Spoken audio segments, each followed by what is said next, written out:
Hello and welcome to the Bucketlister Podcast. Join your host Keith Crockford along with special guests who have travelled the world, here to share stories of their adventures and plenty of inspo to add to your bucket list. Now, let's get into today's episode. Hello, everyone, and welcome to the Bucketlister Podcast. This is the first episode of Season 2. If you listened to last week's, we've been going for 52 weeks. So this is now 53 weeks. So we're starting Season 2 of the Bucketlister Podcast today. And it's really great that I'm welcoming Dr. Hannah Locke onto this episode of the podcast. Hello, Hannah. Hi, thanks very much for having me. No problem. So Hannah has been on my radar. I sort of got introduced to Hannah a little bit on LinkedIn. And as well as being a doctor, she's also an expedition doctor as well, and has just created a course on altitude medicine as well, which we'll come to later on in the podcast. And we'll discuss that a bit further. But Hannah, do you want to just start off by sort of giving us a bit of a background on you and how you became interested in the outdoors, became a doctor, and then how that's led on to becoming an expedition doctor as well? Yeah, of course.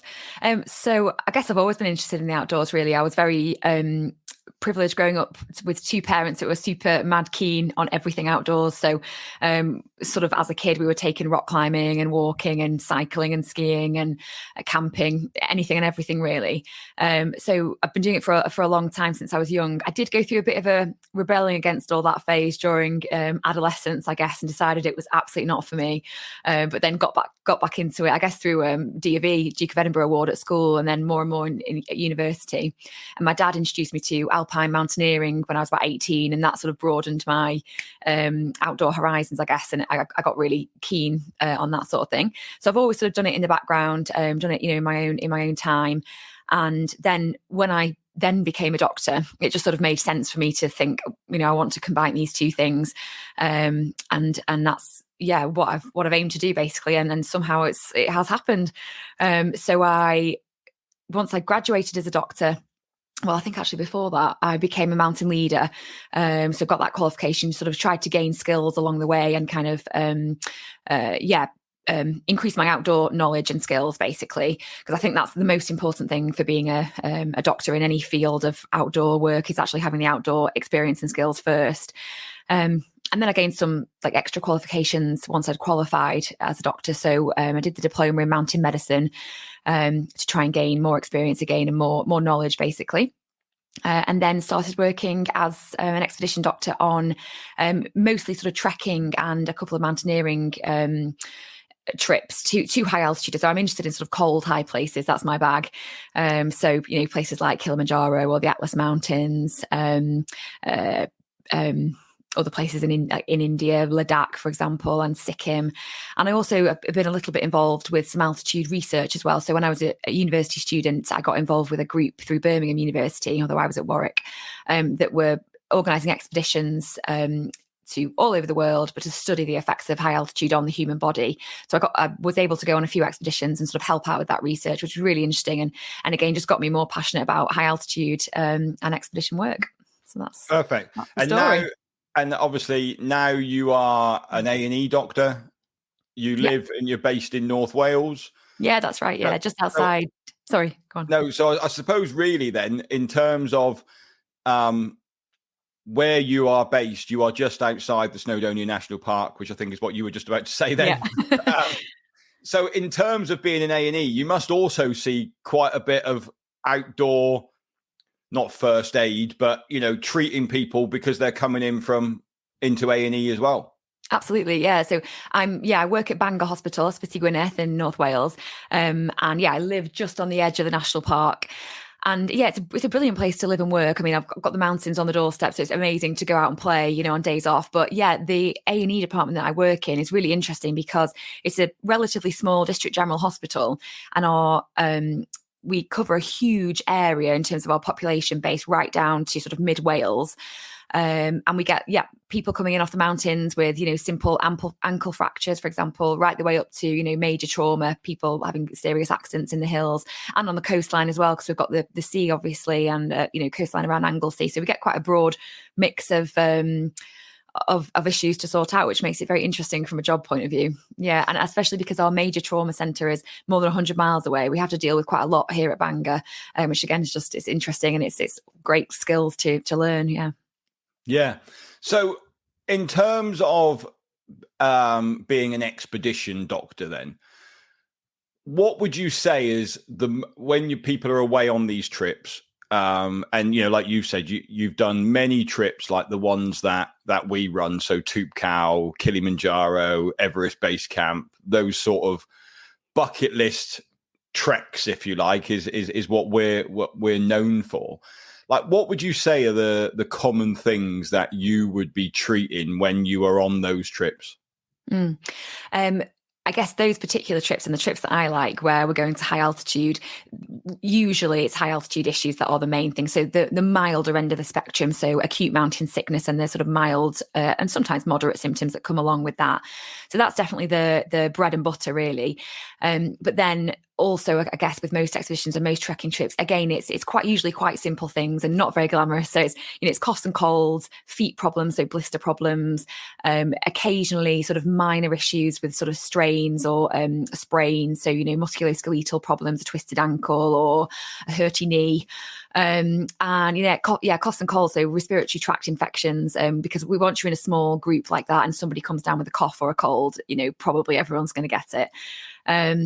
And then I guess, depending on where you're traveling in the world, gastrointestinal problems are usually quite common. Yeah. So diarrhea, either from like traveler's diarrhea or sometimes food poisoning, and sometimes the other way as well, constipation. So yeah, just a broad range of usually not very serious things that, can be managed quite easily, and usually relatively preventable stuff as well, to be honest. So if we're going somewhere with a good company like yours, or where you've had some pre-planning and, it's been organised well, hopefully most of these things would be prevented by, good planning. And it's usually quite minor stuff, as I say. And what would you say then, if we take the altitude out for a minute, because we're going to discuss that in more detail in a bit, but what would you say people could be doing like before the trip to kind of prevent some of this stuff? Yeah. So definitely, I think trying to make sure that your health before a trip is as good as it can be. Obviously, the age of people going on these sorts of adventures is increasing, which is absolutely fantastic. I'm all for it. But potentially those people might have medical conditions, normally in their day-to-day lives. So making sure that things are as well controlled as possible. And that goes for younger people too. If you've got asthma or if you've got diabetes, making sure it's as well controlled as it can be, and that you've seen your specialist or if you need to, or had a GP review, things like that. And then just in terms of general health and fitness, trying to be as fit as you can and have done some specific training for the event. If you've never ever walked up a mountain before and you've signed up to a 21-day trek, it's going to be a little bit of a shock to the system. And it's just all the basic classic stuff of, make sure you've worn your walking boots before, so that you're not riddled with blisters on day one. And so just sort of having that, physical preparation and mental preparation as well, because it's obviously a challenge, isn't it? That's why it's fun, these sorts of trips. So making sure that you've had some kind of training, you've spent a night in a tent before, or you've gone out and done a couple of days back to back big walking, trips, so that you've got used to that. I think it's just the simple things like that, that make the biggest difference. I think that's really key, and it's one of my biggest pieces of advice to people. Really, is it's very difficult to train for these treks in the UK. But actually, in terms of if you were going on a multi-day trek, the best sort of training you can do is do some multi-day trekking with a bag on your back. And it's, anyone could go out for a day on the hills and go and walk 20K and be fine the next day. But the important bit is actually getting up and doing it again the next day, isn't it? Absolutely, because it's physically hard, but it's mentally hard as well when you're thinking, oh, I'm really achy, I really don't want to do this. So having that experience before your big adventure is definitely really valuable. And again, it doesn't have to be too dramatic. You don't have to go and scale all of the Snowdonia peaks. It can be wherever's local to you, just long distance walking. Yeah, and as you say, multi-day is really helpful. And in terms of when they're on the expedition, then what advice do you give to people when they're actually on the expedition with you to kind of stay fit and healthy while they're there?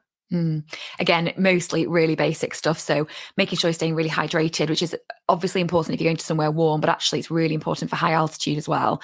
And it's going to be slightly different for everyone depending on how big that person is, I guess. But, minimum generally we say sort of 2.5, 3 litres per day, probably actually quite a lot more than that for most people.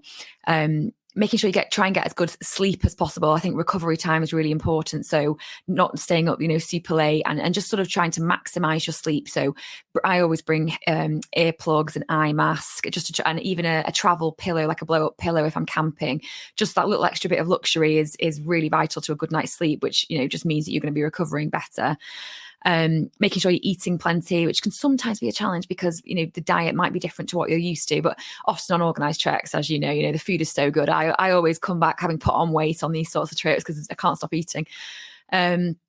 What else? And also just being honest with your group leader, or if there's a medic there, or your peers in that group, about the fact that you potentially are struggling, listening to your body and dealing with any issues early if they do arise. So if you feel like you've got a hot spot on your heel or whatever, stopping to sort that out before it does become a blister. Listening to your body, looking after yourself, and just doing all the basics really well. Hand hygiene is another big one, especially for these sort of diarrhea illnesses that can, again, spread, or coughs and colds that can spread. Just making sure you're washing your hands plenty, obviously, after using the bathroom, but also before meals, and hand sanitizer. Like I'm the hand sanitizer police when I go on these sorts of trips. It's really just, basic, non-glamorous stuff, but it makes a big difference. And it's really funny because Dave, one of our leaders, we call him Mr. Hand Sanitizer because he's exactly the same. And, you don't realize it. You get into camp, like, they tell you that, that there's a cup of tea waiting for you, and then they'll bring out a big plate of popcorn or biscuits, and everyone starts diving into it. And you're almost like, I haven't seen you go to the bathroom or wash your hands. So, I mean, and when it does go, it really does go, doesn't it? And in terms of like what people, obviously, we carry a big, massive first aid kit on our trips with us. But what would you advise people to be carrying with themselves so they can kind of almost look after themselves a little bit? Yeah, because that's really important. I mean, the group leader or a medic shouldn't have to be doing the really, really basic stuff. Everyone's an adult at the end of the day. So obviously if you're on any regular medication back at home, then definitely carry that. And I would suggest carrying more than you need. And even before you get there, I would split that. So some of it is in your hand luggage, some of it is in your big bag, so that if one of the bags goes missing for whatever reason, you haven't run out of your regular medications. That's really important. And again, if it's something like a serious medication, like adrenaline, if you're, if someone's got an anaphylactic reaction to something, making sure that you have extra supplies and that people in the group know where they are. But in terms of, your basic first aid kit for use for an individual, the basics, so paracetamol, ibuprofen, as long as you've not got any allergies to them, some good blister management kit, and that can be different for different people. Some people are just happy with plasters. I've got a very specific way that I like to manage blisters, so I would carry that sort of bits and bobs. Making sure you've got loads of sun cream, making sure you've obviously got your anti-bac stuff, a few sort of minor dressing type things, again, just for cuts and scrapes, maybe some antihistamines. I think just sort of basic stuff, really, because I guess if it's getting a bit more complicated than that, then probably that person needs to be letting the group leader know, or the medic, or whoever's there, to have some help and maybe use some of the group stock. But just the sort of basic stuff I think everyone should be carrying. Yeah, exactly. Because I know so many times when we're on trips, we just burn through the paracetamols, the ibuprofen, because people haven't either got enough or they haven't brought it at all. Or and like you say, you can self-manage that, can't you? You know if you're and what's your, in terms of, a lot of people, if they're on a trek and they're getting, knee pain or stuff like that, as an expedition doctor, how would you advise them to treat that sort of pain? I guess it depends it depends on a few things. If it is a pain that they knew they would probably experience because they've had it before and it's an ongoing issue, I would hope that they were coming on that trip with a plan already in place, so they know what to do, and they know that, they've brought a knee brace to try and help, or they're using walking poles, they're trying to prevent it as much as possible, or they know what painkillers works for them and they've got a good stock. If it's something new, I guess it would just depend on the situation, how bad it is. Is it stopping them walking? Because that's sort of game over, isn't it? If not, if it's just a mild pain and they think they can get pushed through with that, I would start with simple painkillers, paracetamol, ibuprofen. I would be hoping that either they have got or somebody else in the group could lend them some walking poles just to try to prevent it getting worse. Any opportunity for rest, I would rest it, probably keep the knee raised, elevate the leg. But obviously it's going to be challenging if they're on a multi-day trek and they've sustained an injury or got some pain. So I think it's hard to sort of give definite advice because it depends on the person, doesn't it, and what the situation is. But just always starting off with the basic stuff I think is useful. And it sounds like I'm really sort of pro tablets. I'm not in general life, but I think if you're on this trip, you're on this adventure that you probably saved up money for and you've waited a long time and maybe you've done some training. And I think if you're there and you're having a problem like a niggling bit of knee pain, I would personally be cracking on with the painkillers sooner rather than later to try and mean that you can carry on with the trek and have a good time and that pain doesn't get worse, rather than sort of waiting till the end of the day when it's actually really severe now and then you're trying to take a paracetamol. It probably isn't as effective. So yeah, I would just try as best I can as soon as a problem starts to try and deal with it before it gets worse. Yeah. Brilliant. Thanks for that advice. Right, let's talk about high altitude then, because this is your speciality in expedition medicine. Do you want to just give the listeners just a brief overview on high altitude and the effects of being at high altitude? Because one thing that I think is the word altitude sickness is kind of bandied around quite a bit, and people get quite scared of the word altitude sickness. And I always describe it to my clients is there are effects of being at altitude and then there is altitude sickness. And they are kind of almost two different things in terms of, if you went and got off the plane in Cusco, you will have an effect of being at altitude. You haven't got altitude sickness at that point. Fine. Yeah. And do you just want to give us a rundown and go through the levels of it in HAPE and HACE and just sort of give the listeners sort of a doctor's perspective of it? Yeah, sure. This is a subject I could talk about for hours, but we'll try and slim it down. So as we increase in altitude, the amount of available oxygen in the air basically decreases, and that is what is causing our body to have to adapt and change, and that's what can potentially cause these illnesses. So it's a reduction in the available oxygen, and that gets worse and worse or lower and lower as we ascend in altitude. Our bodies start to adapt in various different ways to that, and the adaptations start from about 2,000 meters. So it's not particularly high altitude; that's kind of moderate level. And some people will react quicker than others, and some people it will be more noticeable than others. But the first sorts of things that start to happen is that we breathe quicker, so we breathe more quickly, and we also breathe more deeply. So what you've just said about getting off the plane in Cusco is a perfect example of that. We'll get off. I can't remember exactly how high it is, maybe 3,000, 3,500, something like that. 3,3. Yeah.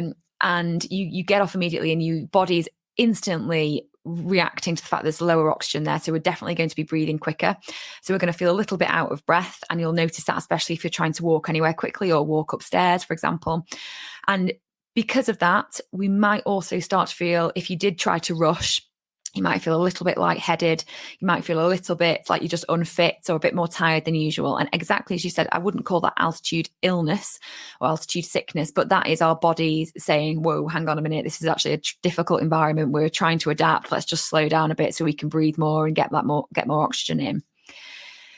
And then the changes that happen, so we're doing all these changes, and there's various other ones as well. Our heart rate will go up slightly as well to try and get those red blood cells pumping quicker and get that oxygen round.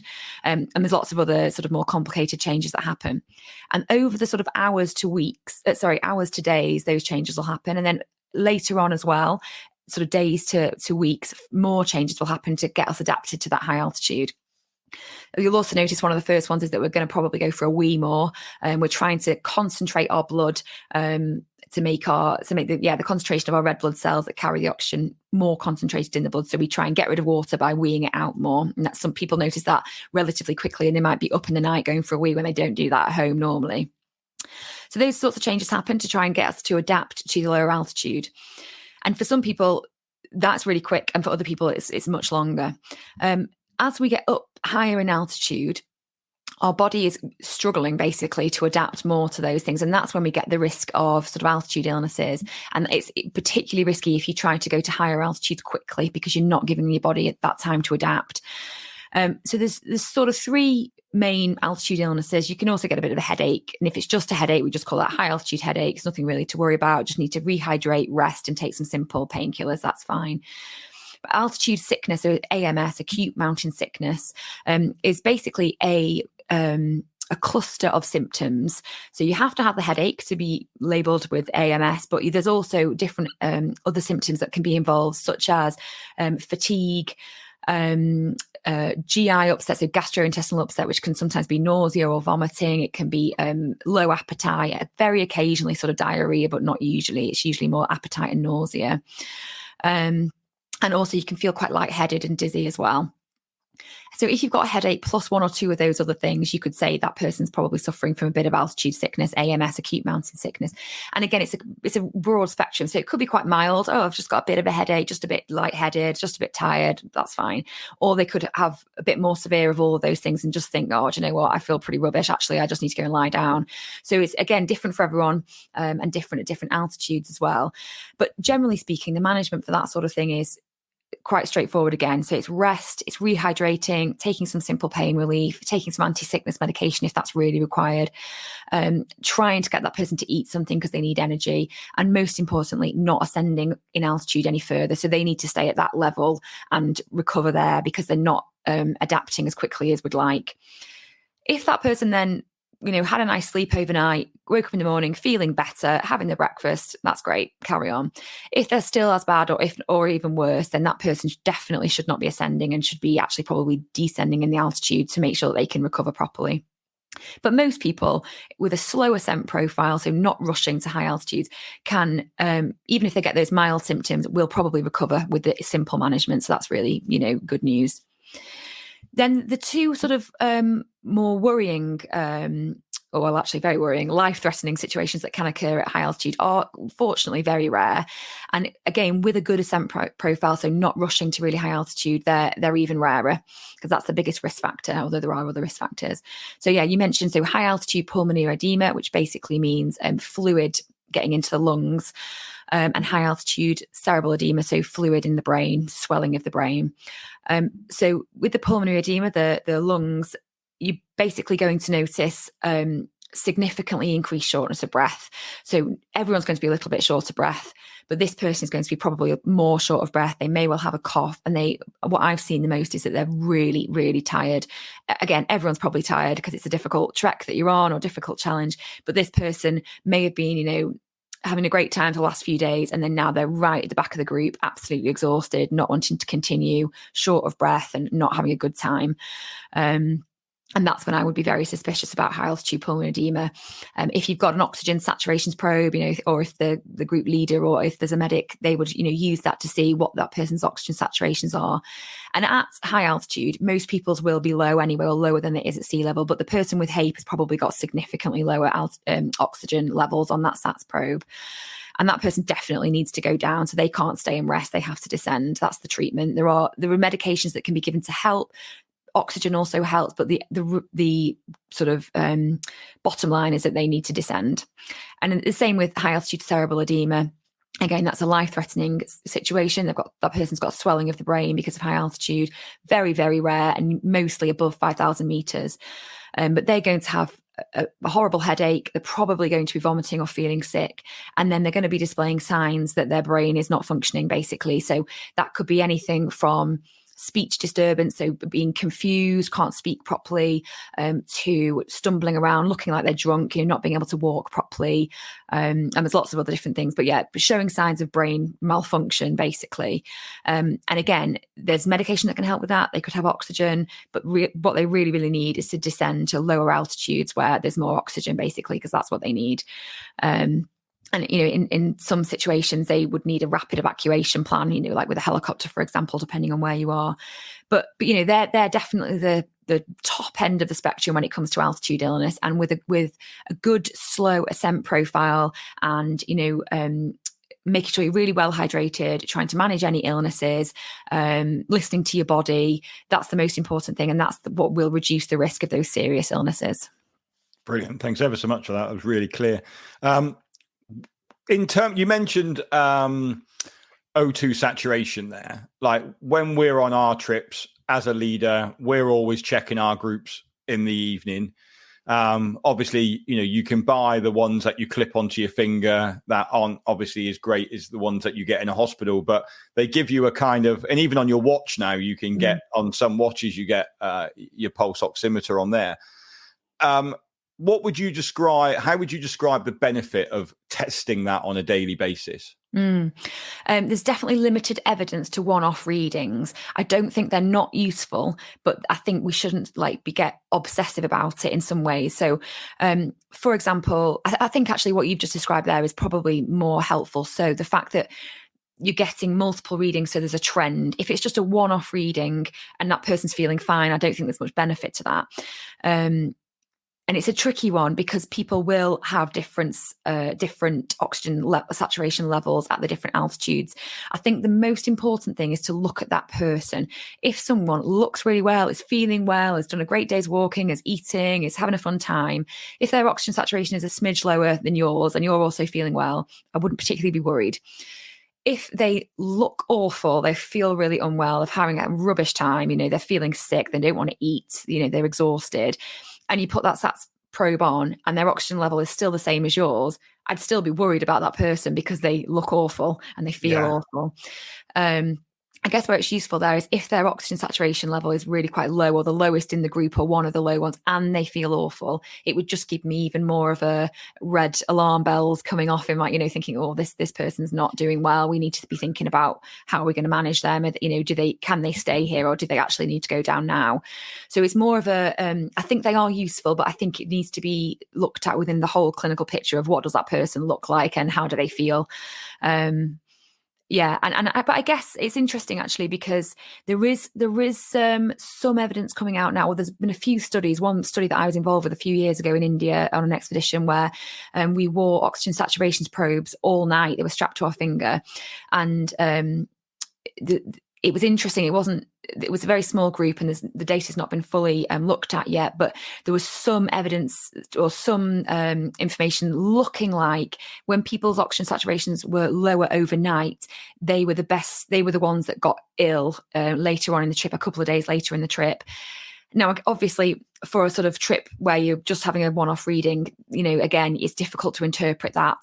But I guess if somebody is you're putting a SATS probe on them and they're consistently the lowest in the group or starting to drop off, the rest of the group is in the 80s or whatever percent, and they're starting to just tail away. Again, it's maybe gives you a clue that I would just watch out for that person, just keep an extra close eye on them.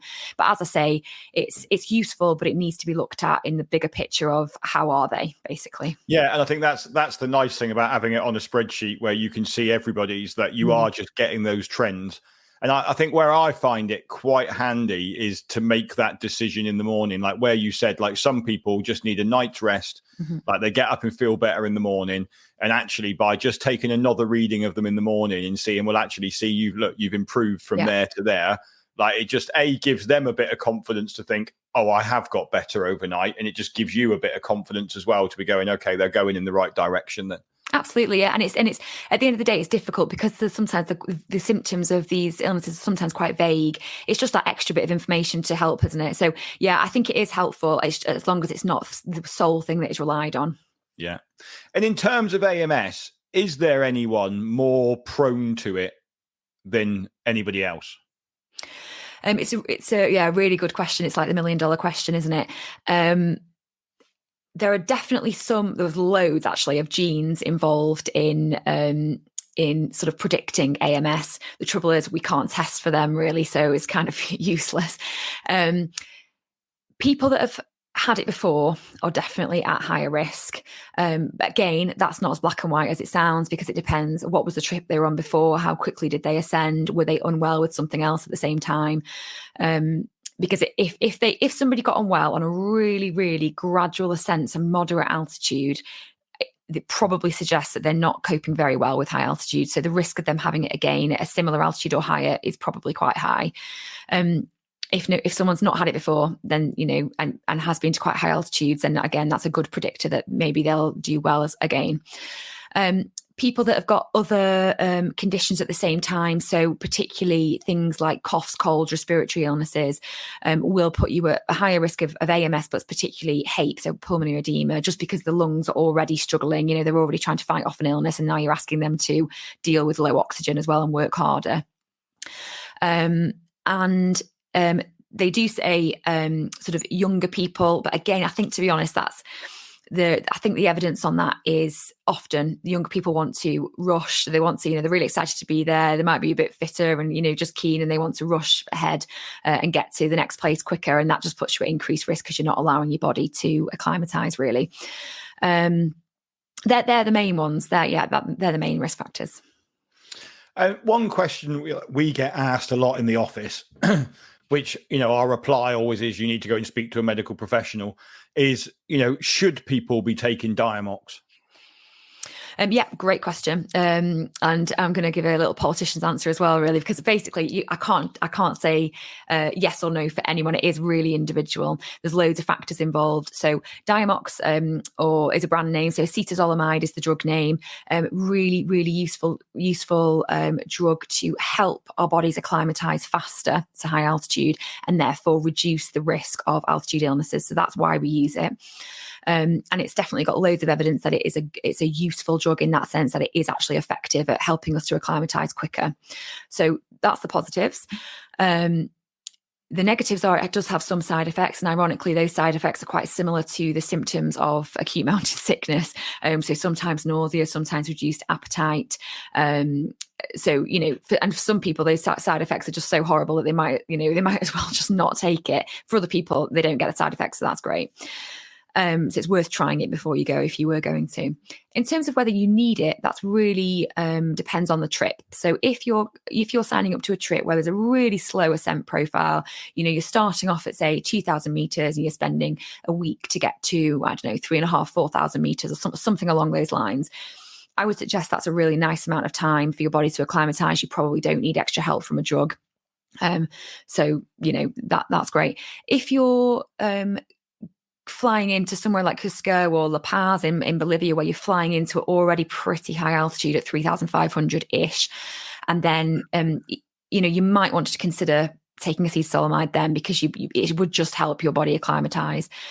Again, though, it's not a wonder drug, it's not a magic bullet, so you still need to be thinking, just because I'm on this doesn't mean I can now rush. You still do need to allow your body more time before you start going up to higher altitudes. And of course, as the same as for any drug, it depends on the person. So it does have some interactions with other drugs. It does. People with, for example, poor kidney function or who have had kidney issues definitely need to be consulting. Well, everyone needs to be consulting a medical professional. But what I'm saying is not everyone should be taking it. So, you can. It is a diuretic as well, isn't it? It is, yeah. So it's a mild diuretic. You're already peeing more anyway because you're at altitude. Yeah. And you're taking that as well. So yeah. So I think there's some debate about how much of a diuretic it is. It's not a strong diuretic, but it will make you pee a little bit more. But to be honest, it's probably only sort of a couple of 100 mils extra in 24 hours. But you're right. If you're also then peeing more because of the altitude, you're definitely going to be on the toilet in the night. That's for sure. So it's definitely a useful drug and definitely has a place, but I don't think everyone needs it for all trips. It just depends on loads of factors, basically. And how would you advise taking it? Because when people are taking it, I always advise them to break it in half, take half in the morning, half in the evening, because I find that for a lot of people, one of the side effects that they get the worst is the tingling of the fingers in the toes. And, if they pop that pill before they go to bed at night, people have really struggled to sleep because of that when they've been on it. So do you know, I'm just going to have to double check this. It's just gone completely. So I think the dose is 250 milligrams a day. And what's gone out of my head is whether it's advised to take it once a day or split it. To be honest, I don't think it really matters that much. I will double check that though and let you know at the end. But I think as long as you're having the 250 a day, I don't think it would make a big difference. But you're absolutely right. If it helps you sleep by taking it a certain way, that's probably beneficial because sleep is so important. So your advice is almost the same as ours. You need to go and consult with someone, go through what other medication you're on. But from what you're saying though, is it does work. It does promote your acclimatization and helps you. And I sort of say to people, like, if you've paid all this money to go on to a trip and actually there is something that can assist you, then investigate whether or not you can take it or not. Definitely, yeah. I would definitely say that's really appropriate, is to investigate it, to consider it, not just write it off necessarily. Although some people are very against it, which is absolutely fine. But yeah, it can be helpful for some people, definitely. What I would just say, though, is, as I say, it's not a wonder drug. It does help your acclimatization. It does reduce the risk of altitude illness, but it does not make it zero. And people can still get, feel the effects of altitude. Well, they will feel the effects of altitude, but they can still get some altitude illness even when they're taking this. But yeah, it does reduce the risk. And just because obviously you were a GP before you went into training. I never made it to full GP. You never made it to full GP. But where would you advise going and speaking to someone about this? Because I've heard a lot of people who've gone, I've gone to speak to my doctor and they won't prescribe it to me because they don't know enough about it. Yeah. So what would you advise? Where would you advise people to go in and have those conversations about that? Yeah, so that's a really good point. So some GPs are, have the sort of knowledge and experience about acetazolamide, Diamox, and are totally comfortable to advise. But it's not part of our training at medical school, so that would be something they've learned as an extra, basically the same as me. And the other thing I suppose to note is that it is actually not licensed for the use in altitude. It's used for other things. So some GPs won't feel comfortable prescribing it off license. So that's another thing. But yeah, if you are struggling, then I would go to a travel clinic, basically, that probably has this conversation every day. So there's loads in the UK that are good ones. The one that comes to mind is Nomad Travel. That they deal with clients coming in every day for things like this. Yeah, and they're really experienced and can give good advice. Okay, brilliant. So I think we've covered off that. I just want to go on to now your course that you created, because you've created an online course on altitude. What brought you to do that in the first place? I think it was basically because I've become really passionate about high altitude, as you can tell, and I'm become passionate about teaching mountain medicine and teaching about high altitude, and I want to sort of share that information as widely as possible. And the teaching work that I do mostly involves other medics, but I'm really keen to spread the word amongst people that are not medical, basically. And I remember when I first started getting into mountaineering and becoming interested in high altitude trekking, it was before I was a doctor.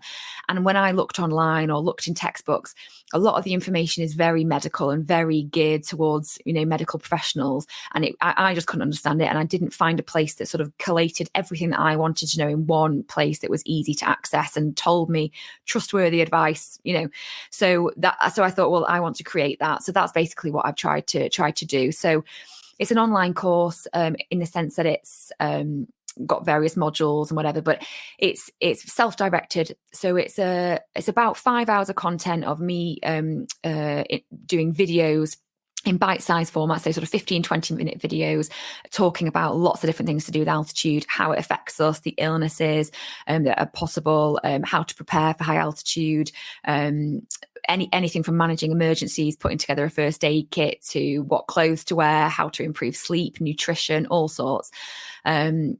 So it's in bite-sized chunks, and when someone signs up, they can just basically do it at their own pace. They could complete the whole thing in a day, or they could take 10 years to do it, and they can come back and watch bits again if they want to. But yeah, it's the whole point of it is to just get a load of evidence-based, trustworthy information in one place that's accessible to people that have not got any medical or science background at all. And there's stuff in there. I mean, for someone that knows nothing about altitude, there's loads in there that will be really useful. But even for people that are really quite experienced at altitude, it's still probably good revision. And there's hopefully some little nuggets in there that are useful. And I've tried to include the most recent research and evidence on this topic, so it's nice and up to date.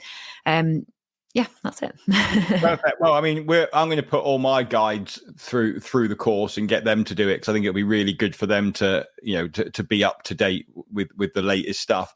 So basically, anybody could come and do this course. Absolutely. Then. So if you're, it's good for you if you have signed up for a high altitude trek and you just want to know more. Definitely. And I think that's the worry for some people, isn't it? And I think, and like I always say to people, like, the symptoms of of AMS are also the symptoms of dehydration. Absolutely.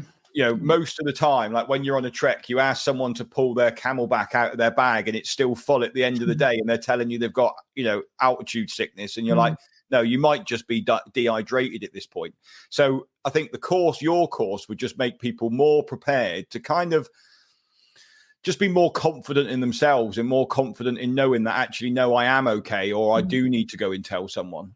Definitely, yeah. And that's the whole point, because I believe that the more information you have about a subject, the more confident you feel, and the more you can prevent issues, because you actually know how to prevent it, and you know what you're trying to prevent, and you know what clues to look out for. So it's just about spreading knowledge so that people can have a more confident and more enjoyable time at altitude, whether that's by themselves or on an organized trip, or whether they're leading the trip, anyone.